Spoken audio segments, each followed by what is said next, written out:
ਇਹ ਸਾਡਾ ਪਿੰਡ ਹੈ ਸੂਰਜ ਸਿਆਲਕੋਟ।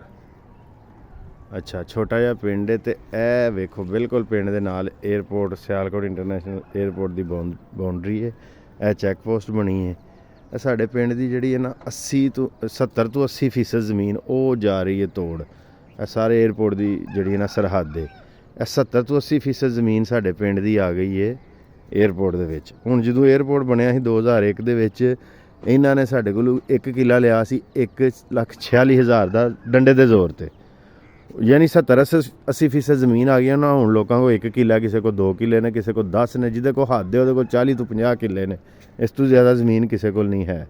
ਅੱਛਾ, ਜਦੋਂ ਇਹਨਾਂ 2001 ਦੇ ਵਿੱਚ ਸਾਡੇ ਕੋਲੋਂ ਜ਼ਮੀਨ ਡੰਡੇ ਦੇ ਜ਼ੋਰ 'ਤੇ ਲਈ ਸੀ ਸਾਡੇ ਪਿੰਡ ਦੀ, ਉਦੋਂ ਇਹਨਾਂ ਨੇ ਸਾਡੇ ਮੁੰਡਿਆਂ ਨੂੰ ਕੋਈ ਇੱਥੇ ਸਾਡੇ ਪਿੰਡ ਦੇ ਵਿੱਚ ਇੱਕ ਅਦਾਰਾ ਬਣਾ ਦਿੰਦੇ। ਸਾਡੇ ਮੁੰਡਿਆਂ ਨੂੰ ਆਂਦੇ ਚਲੋ ਯਾਰ ਤੁਹਾਡੀ ਜ਼ਮੀਨ 'ਤੇ ਅਸੀਂ ਖੋਹ ਲਈਏ, ਤੁਸੀਂ ਹੁਣ ਜਿਹੜਾ ਨਾ ਇਹਨਾਂ ਨੂੰ ਹੁਨਰ ਸਿਖਾ ਦਿੰਦੇ ਸਾਡੇ ਮੁੰਡਿਆਂ ਨੂੰ ਜ਼ਰਾਤ ਕਿਵੇਂ ਜਦੀਦ ਤਰੀਕੇ ਨਾਲ ਕਰਨੀ ਹੈ। ਕੋਈ ਵੀ ਸਿਆਲਕੋਟ 'ਚ ਜਿਹੜੀਆਂ ਸੰਤਾਂ ਨੇ ਸਾਨੂੰ ਕੋਈ ਨਾ ਕੋਈ ਹੁਨਰ ਸਿਖਾ ਦਿੰਦੇ, ਇਹਨਾਂ ਨੇ ਨਹੀਂ ਸਿਖਾਇਆ। ਉਹ ਜਦੋਂ ਸਾਡੀ ਜ਼ਮੀਨ ਵਿਕੀ ਹੈ, ਕੋਈ ਲੋਕ ਸਊਦੀ ਅਰਬ ਟੁਰ ਗਏ, ਕੋਈ ਦੁਬਈ ਟੁਰ ਗਏ। ਹੁਣ ਜਿਹੜੀ ਨਵੀਂ ਨਸਲ ਦੇ ਬੱਚੇ ਨੇ ਉਹਨਾਂ ਕੋਲ ਜ਼ਮੀਨ ਕੋਈ ਨਹੀਂ। ਉਹ ਡੰਕੀਆਂ ਮਾਰ ਕੇ ਸਮੁੰਦਰਾਂ ਦੇ ਵਿੱਚ ਡੁੱਬ ਕੇ ਕੋਈ ਇਟਲੀ ਜਾ ਰਿਹਾ, ਕੋਈ ਯੂਨਾਨ ਜਾ ਰਿਹਾ, ਕੋਈ ਕਿੱਥੇ ਜਾ ਰਿਹਾ। ਅੱਜ ਵੀ ਸਿਆਲਕੋਟ ਇੰਟਰਨੈਸ਼ਨਲ 에ਅਰਪੋਰਟ ਵਾਲੇ ਜੇ ਸਾਡੇ ਪਿੰਡ ਦੇ ਨਾਲ ਕੋਈ ਨੇਕੀ ਕਰਨਾ ਚਾਹਣ, ਈਜ਼ੀਲੀ ਆਸਾਨੀ ਨਾਲ ਬਣਾ ਸਕਦੇ ਨੇ। ਕੋਈ ਇੰਜ ਦਾ ਅਦਾਰਾ ਸਾਡੇ ਪਿੰਡ ਦੇ ਵਿੱਚ ਖੋਲ੍ਹ ਲੈਣਾ, ਨਾਲ ਦੇ 5-7 ਪਿੰਡਾਂ ਦੀ ਜ਼ਮੀਨ ਜਿਹੜੀ ਹੈ ਉਹ 에ਅਰਪੋਰਟ ਖਾ ਗਿਆ ਇਹਨਾਂ ਦਾ 에ਅਰਪੋਰਟ।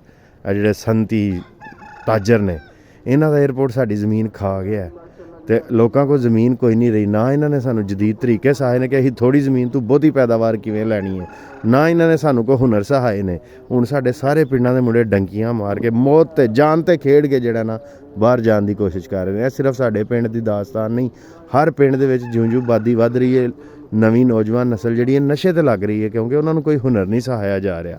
ਹੁਨਰ ਅਦਾਰੇ ਸਨ, ਤੁਸੀਂ ਵੇਖੋਗੇ ਜੀ ਸਵੀਡਿਸ਼ ਇੰਸਟੀਚਿਊਟ ਹੈ ਕਿ ਗੁਜਰਾਲੇ 'ਚ ਡਿਪਲੋਮਾ ਕਰਾਉਂਦਾ। ਡਿਪਲੋਮੇ ਵਾਲੇ ਮੁੰਡੇ ਵੇਖ ਲਓ, 3-3 ਸਾਲ ਦਾ ਡਿਪਲੋਮਾ ਕੀਤਾ, ਵਿਹਲੇ ਬੈਠੇ ਨੇ। ਵੱਧ ਤੋਂ ਵੱਧ ਸਊਦੀ ਅਰਬ ਜਾਂ ਦੁਬਈ ਦੇ ਵਿੱਚ ਜਾ ਕੇ ਹੋਰ ਨੌਕਰੀਆਂ ਕਰ ਰਹੇ ਨੇ, ਆਪਣੇ ਡਿਪਲੋਮੇ ਵਾਲੀਆਂ ਨੌਕਰੀਆਂ ਨਹੀਂ ਕਰ ਰਹੇ। ਅਤੇ ਇਹ ਜਿਹੜੀਆਂ ਤਲੀਮਾਂ ਅਸੀਂ ਹਾਸਲ ਕਰ ਰਹੇ ਹਾਂ, ਇਹ ਤਲੀਮ ਵੀ ਸਾਨੂੰ ਹਰ ਮੁੰਡੇ ਨੇ ਹੁਣ ਤਕਰੀਬਨ ਜਿਹੜੇ ਮਾਸਟਰ ਕਰ ਗਏ ਨਾ, ਸ਼ਹਿਰਾਂ ਦੇ ਮੁੰਡੇ ਵੀ ਲਾਹੌਰ ਦੇ ਵਿੱਚ CSS ਦੀ ਬਹਿ ਕੇ ਤਿਆਰੀ ਕਰਦੇ ਨੇ। CSS ਨਹੀਂ ਹੁੰਦਾ ਅਤੇ ਮਾਸਟਰ ਕੀਤਾ ਕਿਸੇ ਨੇ ਕਾਇਦ-ਏ-ਆਜ਼ਮ ਯੂਨੀਵਰਸਿਟੀ ਤੋਂ, ਕਿਸੇ ਨੇ ਪੰਜਾਬ ਯੂਨੀਵਰਸਿਟੀ ਤੋਂ, ਕਿਸੇ ਨੇ ਕਿੱਧਰੋਂ ਚੰਗੀਆਂ ਯੂਨੀਵਰਸਿਟੀਆਂ ਜਿਹੜੀਆਂ ਨਾਂ ਦੀਆਂ ਹੀ ਚੰਗੀਆਂ ਨੇ, ਉੱਥੋਂ ਹੀ ਮਾਸਟਰ ਕੀਤੇ ਨੇ। ਉਸ ਤੋਂ ਬਾਅਦ ਕੋਈ ਕਾਂਸਟੇਬਲ ਲੱਗਦਾ, ਕੋਈ ਕਲਰਕ ਲੱਗਦਾ, ਕੋਈ ਇੰਸਪੈਕਟਰ ਲੱਗਦਾ। ਵੱਧ ਤੋਂ ਵੱਧ ਇਹਨਾਂ ਦੀ ਇਹ ਹਸੀਅਤ ਹੈ। ਇਹ ਤਲੀਮ ਸਾਨੂੰ ਕਿਧਰੇ ਵੀ ਨਹੀਂ ਲੈ ਕੇ ਜਾ ਰਹੀ। ਮਤਲਬ ਤਲੀਮ ਦਾ ਮਕਸਦ ਹੁੰਦਾ ਹੁਨਰ ਸਿਖਾਉਣਾ, ਨੰਬਰ 1, ਕਿ ਪੂਰਾ ਮਾਸ਼ਰਾ ਹੁਨਰਮੰਦ ਹੋ ਜਾਏ, ਉਹਨੂੰ ਆਪਣੀ ਜ਼ੁਬਾਨ 'ਚ ਤਲੀਮ ਸਿਖਾਈ ਜਾਏ, ਹੁਨਰ ਸਿਖਾਇਆ ਜਾਏ। ਦੂਸਰਾ ਮਕਸਦ ਹੁੰਦਾ ਤਲੀਮ ਦਾ ਤਹਿਕੀਕ ਵਾਲੇ ਬੰਦੇ ਪੈਦਾ ਹੋਣ। ਇੰਗਲਿਸ਼ ਜ਼ਬਾਨ ਦੇ ਵਿੱਚ ਜਿਹੜੇ ਵੀ ਮੁੰਡੇ ਨੇ MPhil ਜਾਂ PhD ਕੀਤੀ ਹੈ ਨਾ, ਜਿਸ ਦਿਨ ਉਹ MPhil PhD ਕਰਕੇ ਉਸਤਾਦ ਲੱਗਦਾ, ਉਸ ਤੋਂ ਬਾਅਦ ਉਹ ਤਹਿਕੀਕ ਕਰਨਾ ਛੱਡ ਦਿੰਦਾ। ਅੱਜ ਮੇਰੇ ਨਾਲ ਕਾਇਦ-ਏ-ਆਜ਼ਮ ਯੂਨੀਵਰਸਿਟੀ ਤੋਂ ਜਿੰਨੇ ਮੁੰਡੇ ਫਾਰਗ ਹੋਏ ਨੇ, ਇੱਕ ਮੁੰਡਾ ਵੀ ਕਿਤਾਬਾਂ ਨਹੀਂ ਪੜ੍ਹਦਾ। ਮਤਲਬ ਮੈਂ ਸਿਰਫ ਆਪਣੀ ਮਿਸਾਲ ਨਹੀਂ ਦੇ ਰਿਹਾ, ਜਿੰਨੇ ਵੀ, ਮੈਂ ਸਿਰਫ ਆਪਣੀ ਕਲਾਸ ਨਹੀਂ, ਸਾਡੀ ਯੂਨੀਵਰਸਿਟੀ 'ਚ ਮੇਰੇ ਜਿੰਨੇ ਵੀ ਜਾਣਨ ਵਾਲੇ ਮੁੰਡੇ ਨੇ, ਕੋਈ ਬੰਦਾ ਵੀ ਤਹਿਕੀਕ ਨਹੀਂ ਕਰ ਰਿਹਾ। 3-4 ਮੁੰਡੇ ਨੇ ਜਿਹੜੇ ਬਾਹਰ ਜਾ ਕੇ PhD ਕਰ ਰਹੇ ਨੇ।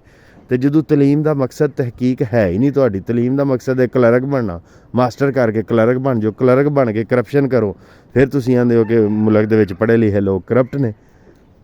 ਕਹਿਣ ਦਾ ਮਕਸਦ ਇਹ ਹੈ ਕਿ ਤਲੀਮ ਦਾ ਮਕਸਦ ਹੁੰਦਾ ਹੁਨਰ ਸਿਖਾਉਣਾ, ਦੂਸਰਾ ਮਕਸਦ ਹੈ ਮੁਹੱਕਕ ਪੈਦਾ ਕਰਨਾ। ਨਾ ਸਾਡੀ ਤਲੀਮ ਸਾਨੂੰ ਹੁਨਰ ਸਿਖਾ ਰਹੀ ਹੈ, ਨਾ ਮੁਹੱਕਕ ਪੈਦਾ ਹੋ ਰਹੇ ਨੇ, ਪੜ੍ਹਨ ਵਾਲੇ ਬੰਦੇ ਪੈਦਾ ਨਹੀਂ ਹੋ ਰਹੇ। ਅੱਗੋਂ ਤੁਹਾਡੀ ਮਰਜ਼ੀ ਹੈ।